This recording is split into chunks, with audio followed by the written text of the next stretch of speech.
Rapunzel's Challenge. This is the story of how I died. But don't worry, this is actually a very fun story, and the truth is, it isn't even mine. This is the story of a girl named Rapunzel.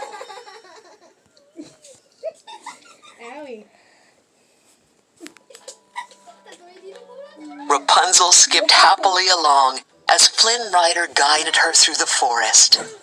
She had finally left her tower and was traveling to the kingdom. "You know, Blondie," Flynn said, "the forest can be dangerous. It's no place for someone like you." "What do you mean, someone like me?" Rapunzel asked. "Anything you can do, I can do too."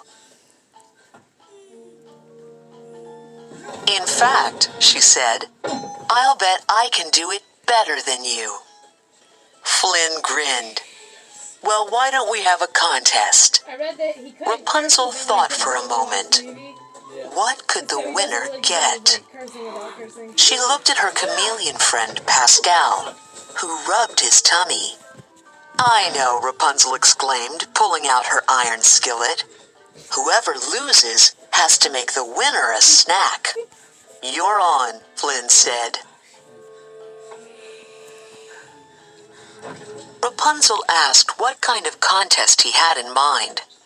Flynn chuckled. It didn't matter. Whatever challenge they decided on, he knew he'd win. He pointed to a tall tree. "How about who can climb this tree faster?" Rapunzel squared her shoulders. In a flash, she threw her long hair onto a low branch and swung gracefully up into the tree. "Hang on," Flynn cried. "I didn't say go." He quickly used 2 arrows to climb up the tree past Rapunzel. "This is too easy," he thought. "She'll never beat me." When he'd almost reached the top of the tree, Flynn heard a voice call down to him. "Yoo-hoo, what took you so long?" Rapunzel was sitting on the top branch of the tree. "How did you get up there so fast?" Flynn cried. Rapunzel pointed to her hair.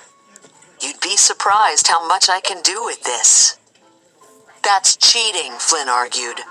"I demand another contest. This time, no hair." Rapunzel agreed. They decided to have a race. "First one to the river wins," Flynn declared. Pascal gave the signal, and they were off. As Flynn raced along, he noticed a wanted sign tacked to a tree with his picture on it.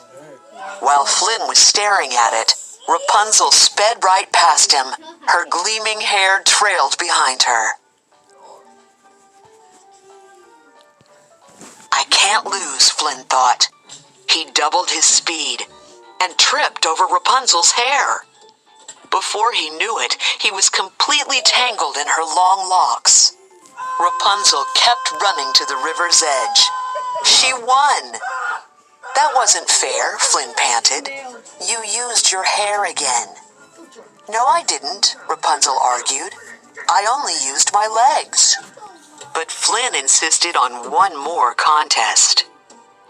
Flynn pointed to the river. "Let's see who can cross this first," he said. He jumped into the water. Rapunzel didn't know how to swim. How could she get across without swimming or using her hair? "Any ideas?" she asked Pascal, who was hanging from a vine. The little chameleon shrugged. Then Rapunzel's eyes lit up. "That's it!" she cried.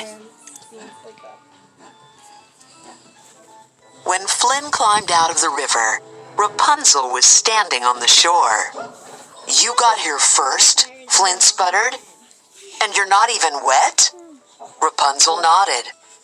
"I swung across."